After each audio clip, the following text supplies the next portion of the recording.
I would like to welcome Nicholas Badminton. Welcome to the show.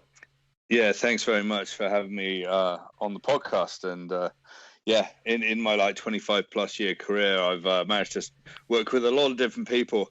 The last sort of 5 to 8 years really focused in, trends, futurism, conferences, getting people together to talk about, how humans are affected by technology and how culture changes when those two collide. And industries like medicine and healthcare has been a focus as part of that as well. Yeah, and that's great. And for me, you are the first futurist I've ever met.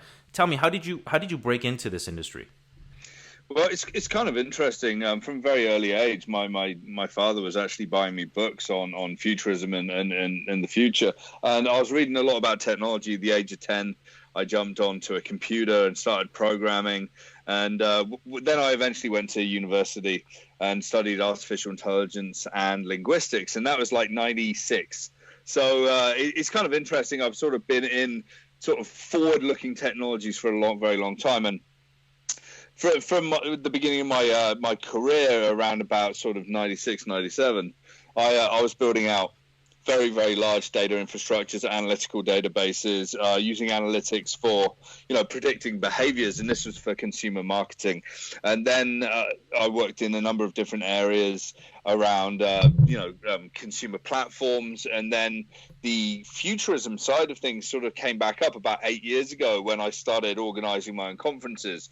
I felt that there was a gap in the knowledge of people between, this very quickly changing, exponential, technologically driven world and, the human condition, who we are, and, occupations, the future of work, the future of particular industries.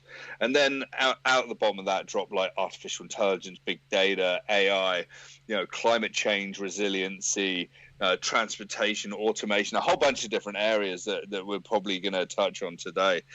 So yeah, I'm now working with a number of very large companies.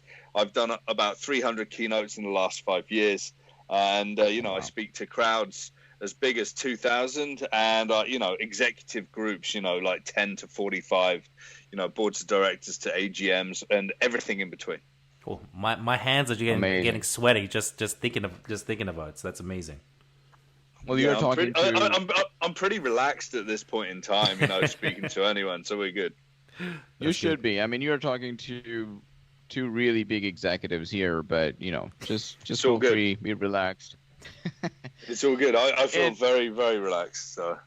And as you were talking, I was thinking, I mean, you think the demand for a futurist in a lot of the organizations, you think it's stemming from employees having a little bit of anxiety in terms of how AI is going to take over their jobs, or what are some of the reasons why is there more and more demand that we are seeing for futurists?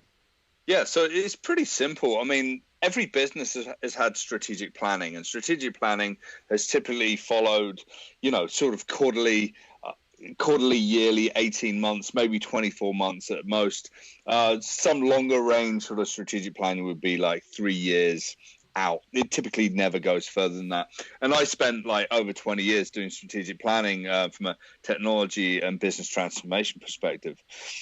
But now the world is moving so quickly, and we know that there's a potential for a complete redefinition of industries. So, for example, healthcare could be completely redefined by access to data, applications driven by machine learning, artificial intelligence, to do a lot of work of doctors and specialist physicians that people need to look out a little bit further. So people bring me in, and people bring in the teams that I put together to help them just kind of look, not to predict the future, but to draw out hypotheses and scenarios about, how the future could be. I invite people to say, what if a certain kind of technology was deployed and affected patients in a particular way, or affected, the physician's daily life in a particular way.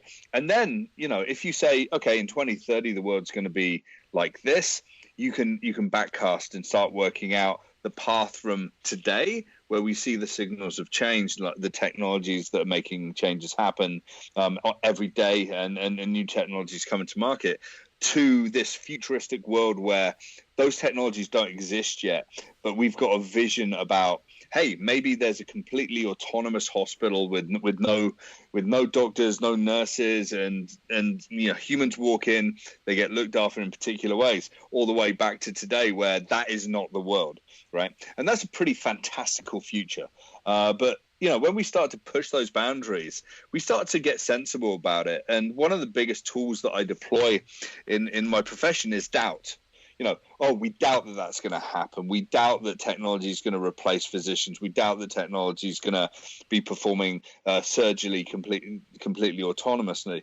And when you have doubt as a tool, you can actually cut down into the reasons why you're questioning that, and those reasons can then bounce off technologies that are existing today and their evolutionary path, and you can actually have a level of faith that they will or they will not actually follow the path of this future sort of science fiction vision in a way.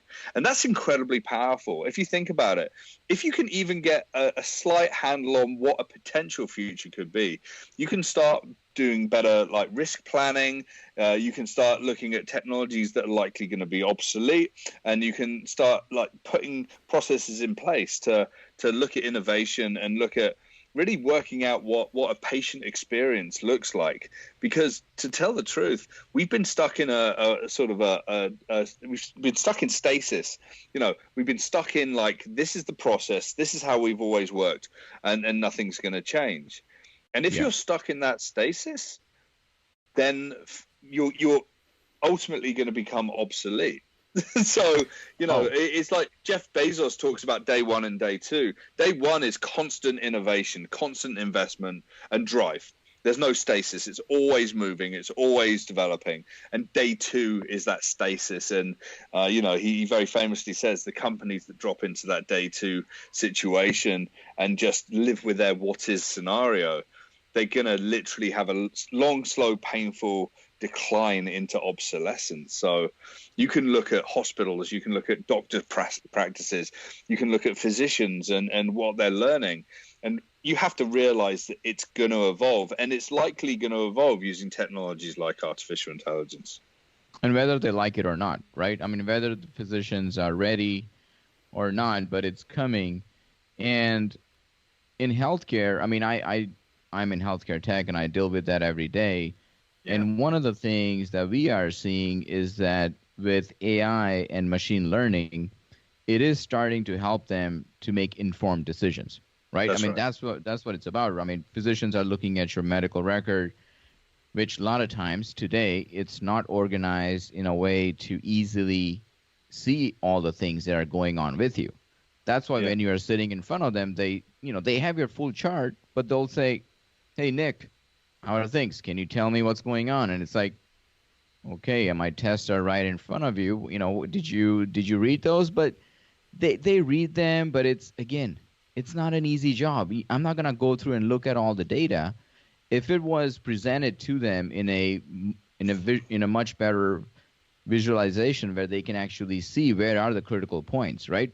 I don't want to look at all the different data points. I should only be looking at things that might be suggesting, okay, something's going on here. So that's where I think the making informed decisions using all the data, using machine learning should help the physicians. Yeah, absolutely. I mean, a lot of people, there are futurists that, walk on the stages and raise their hands and say artificial intelligence will replace doctors and replace hospitals and practices. And, we're going to have the power in our hands and implantable devices and whatever. We will merge with machines. It's fine. It's pretty much in the realms of science fiction, because here's the world. It's less about artificial intelligence taking over, and it's more about doctor and the machine. So intelligence augmentation, the ability to take that doctor's already good standing in terms of experience and cases that they've treated before, in terms of the practice that they've actually built, and to add digital steroids to that, to really take away that grunt work of checking so many different cases. You can check billions and billions of cases potentially, and it will feed into decisions about the single case that you've got in front of you, right? I mean, it's really interesting, but there's a lot of companies that are trying to get into the game. The FDA has actually approved more than 40 AI products in the last 5 years, and they're actually saying the potential of digital health is nothing short of revolutionary. But that revolution is a revolution for doctors. So doctors are still going to be there. They're going to be augmented with this extra intelligence in these platforms.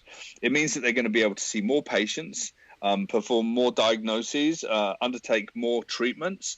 And it means that, any shortage of doctors that we're potentially going to see is circumvented a little bit by the technology that we've got available for us. So, and this is the promise of artificial intelligence. It's not the destroyer of worlds. It's not suddenly going to be like 1 billion people out of work because of AI, because technology never ever puts people out of work. It's the business model, right?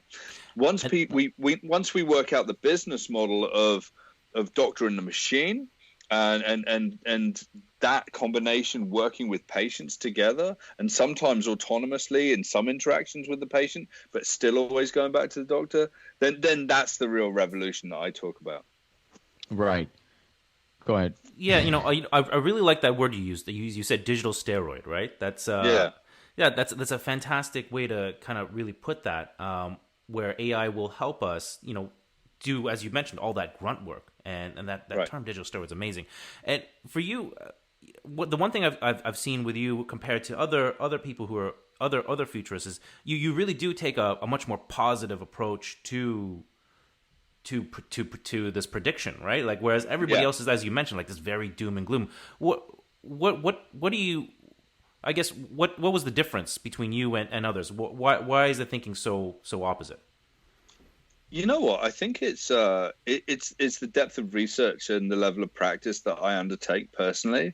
There's a lot of people that do work in the medicine field. So there's an amazing guy called Dr. Eric Topol. He talks about digital medicine applications, artificial intelligence. I saw him speak at Genomics BC, I think probably about 6 or 7 years ago. And he just really visionary, really pushing forward and sort of taking an old industry of medicine with a lot of old thinking and processes and regulations, and saying, the only digital in medicine was rectal exams when I was at college, and taking it and being provocative and saying, you know what, this cell phone that I'm holding up in front of you is going to do the job of a general practitioner, and eventually it will start to do the job of a specialist, and then eventually it will do the job as a surgeon. And that provocation is really interesting. But what I do, I can read any article and I can suddenly turn it into a keynote. Cool.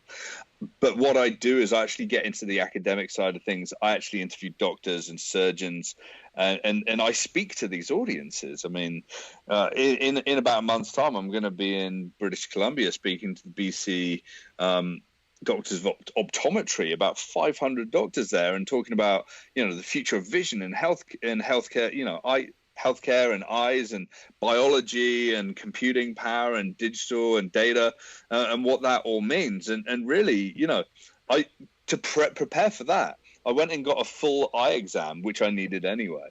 And I got there and I started chatting to the doctors that were there on site. And you get into it and you try and understand and you question whether what you're talking about is sensible. And, I always have Q&A sessions at the end of my keynotes, because that's where By the way, I want to ask you is. really quick in between there.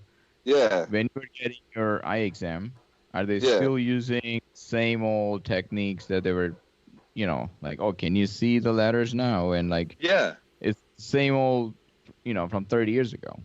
Yeah, absolutely. But obviously using new technologies to do that. But what was really interesting about it, I said, hey, do you imagine that this could be completely overtaken by a machine? And I imagine some of the more mechanical parts of the test absolutely could. There's actually artificially intelligent systems that can do retina scans and be incredibly effective. In fact, more effective than the doctors. I mean, DeepMind from Google has actually got a system that does 3D scans of the retina, and it could help speed up diagnosis in hospitals. But there's still going to be a doctor of optometry there. There's still going to be eye specialists as part of the picture. But, you go and get your eyes tested, sure. But really, when they have to put the drops in your eyes to dilate your pupils and all these things, it's really hard for, robotic systems to be that gentle with humans, right, in a way. There's, if you think about the configurations of the human face, there's probably 7.5 billion of them, different faces in the world, right? And eyes, how sensitive is a robotic device at carefully placing a drop in the eye or whatever, right? So discuss. It could get there one day, but would you walk in, sit in a machine, it'd strap you in, do all the business? That seems like science fiction to me. You still, I think, when there's human care, you still need a human in the mix. You definitely do. But one of the things today, I think a lot of times that we are missing it's always reactive medicine, right? It's still very reactive medicine. When something's wrong, then you start saying certain things and you do the diagnosis and you treat them. But why don't we try and catch these things beforehand? Why are we not watching constantly? Why are we not monitoring people constantly? And that's where I think AI is going to help us, right? I mean, if we are monitoring maybe with a chip in your body, and I know Jimmy gets a kick out of this every time I mention this, but I think, I actually think, we will have a chip in our body in the next few years where it will actually monitor the chemical reactions that are going on in your body constantly. And then once it flags certain things, then it's going to go and notify your physician. And that's where the physician will come into the picture, but not after the fact in terms of, okay, now you're already in stage 3 cancer and sorry we didn't catch this earlier. I mean, that's a big problem today that I think in healthcare. But when do you implant the chip? When do you start the process? When they're a baby, when they're a particular age, where how much of the life of that chip is actually going to be dormant and not actually useful? What about the obsolescence of that particular platform? Maybe the software that it integrates with. We're talking about situations where there's lots of ethical considerations. I think I see what you're saying. Implant a chip. Always on activated surveillance of your personal health. It's not really going to work like that. I honestly don't think it's going to work like that. Do I think that there will be people that are potentially higher risk through genomic markers being identified at particular ages? Yes. Do I think that technology could potentially help them on an ongoing tracking perspective? Yes, but it's not going to be everyone is in the game, like queue up over there, we're suddenly going to chip everyone, and then we're going to have this constant monitored system of human healthcare, a global internet database in real time of everyone's health. It's just not practical. And it's also I hope it's voluntary, and but I mean, I want to thank you, Nick, though, because this is something that we debate about a lot, and on what you're saying, the ethics of it, the privacy above it, but perhaps maybe not now. But don't you think wearables, what everyone's wearing, the Apples, the Garments, things, the Fitbits, those things are already tracking us or tracking data like our steps or EKGs, things like that. Do you see those becoming more prevalent, more being used a lot more in the healthcare industry? Yeah, they already are. I mean, you know what, the Apple, with the Apple and the Apple Watch that they released last year, and they started talking about some of the more advanced functions that they've actually got in there in terms of monitoring the heart and people falling and whatever. The amount of people I knew that went out and bought an iPhone for their parents and they bought them Apple Watches, it was staggering. I mean, it was really, really interesting to me as a cultural appropriation of technology that can be incredibly useful. And I think if you look around today, you'll see more Apple Watches than ever before.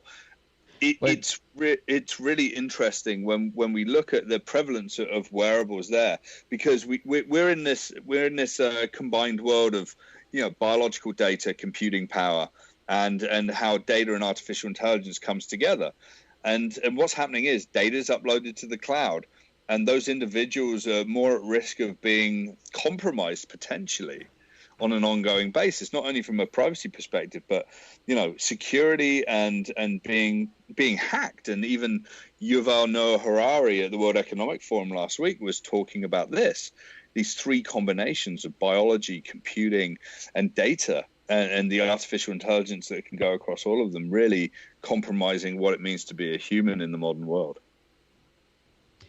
And so the Apple Watch that you mentioned, and more people buying those for their parents, with the ECG function, it kind of makes sense, right? It's like, oh, my parents are getting older, and I think maybe, one of them has a heart condition. It'll be good to have this ECG right on their wrist, so if anything is going on. But that only goes so far, right? Like, that data doesn't go back to the physician. It doesn't go back to a hospital where they're actually monitoring and taking an action based on that data, and that's a huge gap. Yeah. And that's where one of the other question that comes up in future. I mean, and right now in healthcare industry, there's a debate going on because one of the big EHR systems, Epic systems, they are opposing the government law that they are trying to push through, which will require all the systems to open up the data, right? So if you have any apps, you should be able to access the data from the hospital, and one of the big EHR systems is actually opposing this act.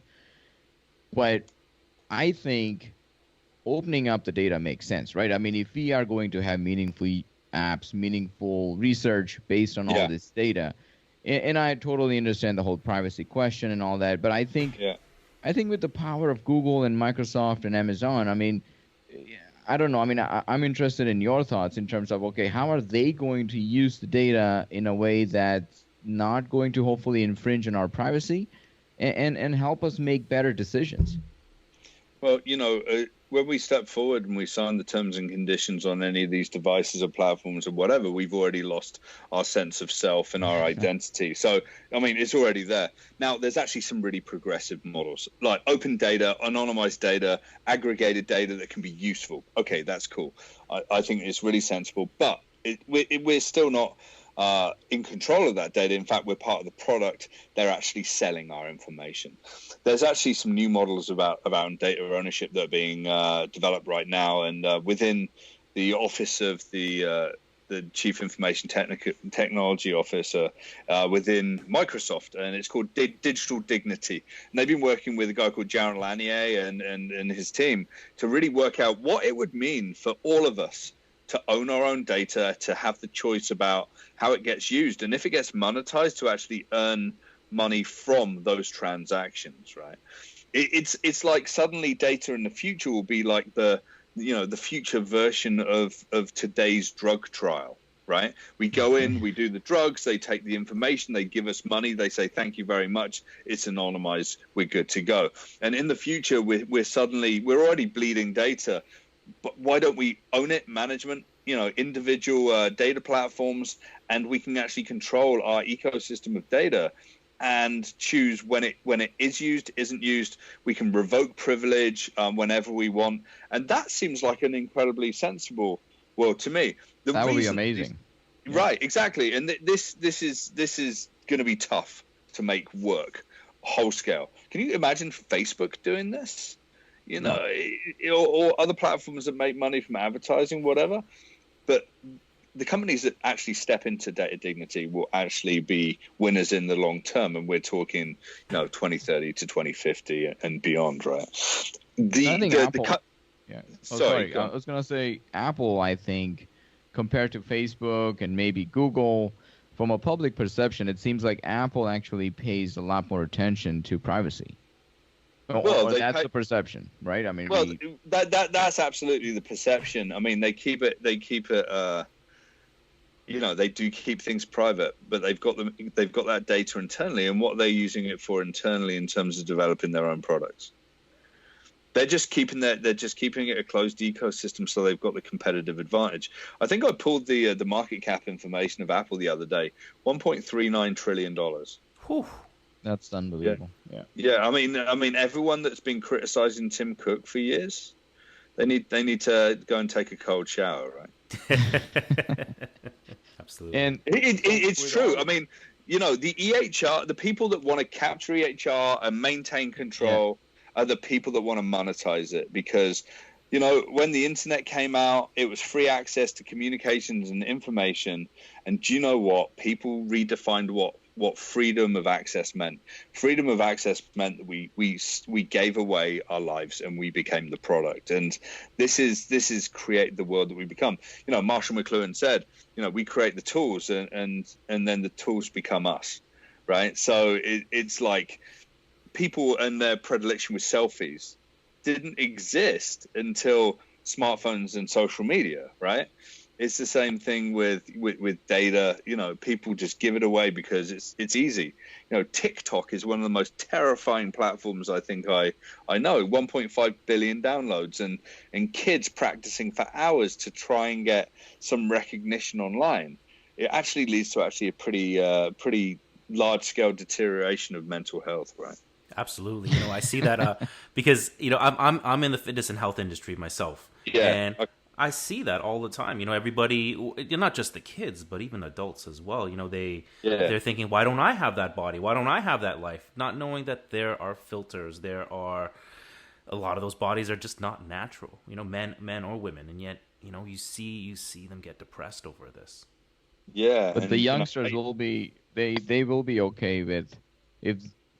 I think we are, all three of us are obviously older than the 13 to, I don't know, the 17-year-olds who are posting all 20.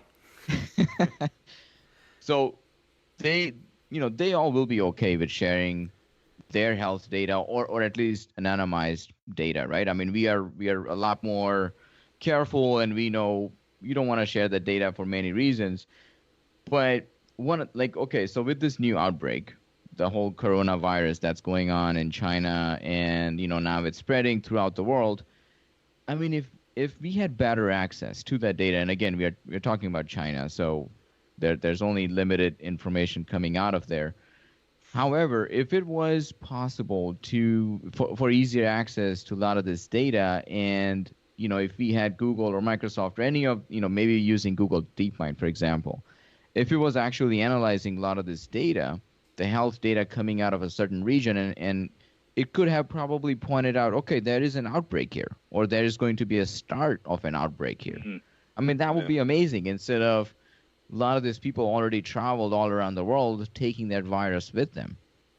So I'm hoping that will be one of the things that we would see in future. But again, I think in North America and Europe, with the privacy laws, it will be pretty difficult to get there. And I don't know, Nick, if you in your talks, if or if you predict in terms of the timeline when we would see more open data access. We're stuck in this cycle of every company wrapping their data in arcane legalized like huge tomes of privacy regulation and terms and conditions. It's difficult for us to break that. From a legal perspective, you have to break entire business models. So Amazon.com, if you were to read out loud the terms and conditions of Amazon.com, it'd take you about 9 hours to read it out loud. Right? So what lives in those terms and conditions? An entire protected business model. To unravel that to simple terms that says, we will capture your data, we'll give you full access to that, and you will be able to control who uses it, who makes money from it, blah, blah, blah, and put it in simple terms, maybe, like 500 words. Takes the motivation to break a business model, to affect profits, to affect shareholder relationships, and to fundamentally retrain your entire user base to work completely differently, right? So how long is it going to take to do that? It's an almost impossible task. So what's going to happen is over time there'll be pilots and people will like that and people will get on board. And there's going to be a technical transformation within technical transformation back towards human empowerment. But it's only really going to work in these free democratic societies. Yuval Noah Harari at the World Economic Forum, gave an example about you might be in North Korea where it's mandated that everyone wears a wearable device, and they watch a broadcast by the leader, and Kim Jong-un, and at the end everyone has to stand up and applaud and smile and clap, and that real-time device on their wrist captures what they really think in terms of their emotion because of sweat reaction, whatever, heart rate, things like heart that. And rate, if your heart rate doesn't go, blood high, pressure, whatever. Yeah. And Yuval Noah Harari is like, and those that haven't actually fallen into line with honesty are thrown in a gulag the next day, right? So I was actually speaking to a futurist called Bronwyn Williams in Johannesburg in South Africa today about transhumanism. Exactly this is that we have to come back to humanity and the rights of the individuals that we've signed away, and we need to liberate them. And that can only happen within the companies like Apple and Google and Amazon, But do you think that's the job of the government to help mandate that, or another organization? Like, who's going to get these companies to do that? Well, it has to come from government, and it has to come from pressure from the government. We've already seen a lot of pressure in terms of privacy and the broken privacy, and the Cambridge Analytica scandal and whatever. And there needs to be controls from government. The bottom line is that these tech companies need to step up and actually start being responsible. But really, they are only going to do that if the consumers start shouting about how their position has been compromised. So, consumer empowerment, consumer watchdogs, government pressure, and people within these tech companies that are really champions for understanding that the new world's going to be hugely profitable for those companies. Right, and I think you hit that on the point there. Like essentially, it really would come down to the consumers. But to get these consumers, I guess, organized and to get them going and talking about that's really like the tough part. Yeah, a lot of people have paid for convenience. Free access to platform. It's convenience. They pay with their blood and their heartbeat. But I think that's where consumers are realizing this more and more. I mean, we are seeing this in healthcare where they are actually walking into hospitals with mobile apps and saying, "Hey, I want my medical record on my phone. Like, why don't I have access to my own record? Why do I have to go to your medical records department and they print me all these things and then I have, it's 2020. Like, it should be easy enough to transfer my medical record on my phone." Yeah. And here we are in 2020 still talking about how do I get access to my own medical records. And I think that's where, what, Jimmy, regarding your question about consumers, I think it's coming, right? They are going to pressure the government into making those laws where these electronic health record systems will have to actually open up their data. And because it's your data at the end of the day, it's your health information. You should have access to it, and you should know where it's being shared and who is it being shared to and for what purpose. So it's coming, but like Nick said, I mean, it might take a little bit longer. Yeah, I mean, this is not normal behavior to even question the authority of the hospitals or the doctors or whatever. It's just not normal behavior. I think that it has to be pushed towards the consumer. It has to be offered to the consumer, and the consumer needs to make a decision once it's offered. I don't think 99.999% of consumers, or patients we should call them, are going to walk into hospitals or doctors and even ask for the data. Maybe you've seen something else, but I just don't see that as a human behavior. Not yet. I think that. Yeah, but there's going to be smacktivists that really, fight for that. But hey, okay, so there's three of us on the phone, and being recorded for this, and okay, we all get free access to our data. that I shrug a little bit. It's like when I received my 23andMe results. It's like, oh, I'm going to have male pattern baldness. I'm going to have red hair. The asparagus reflex and all these things. And it's like, and it's a big shrug. It's like, yeah, that's the situation.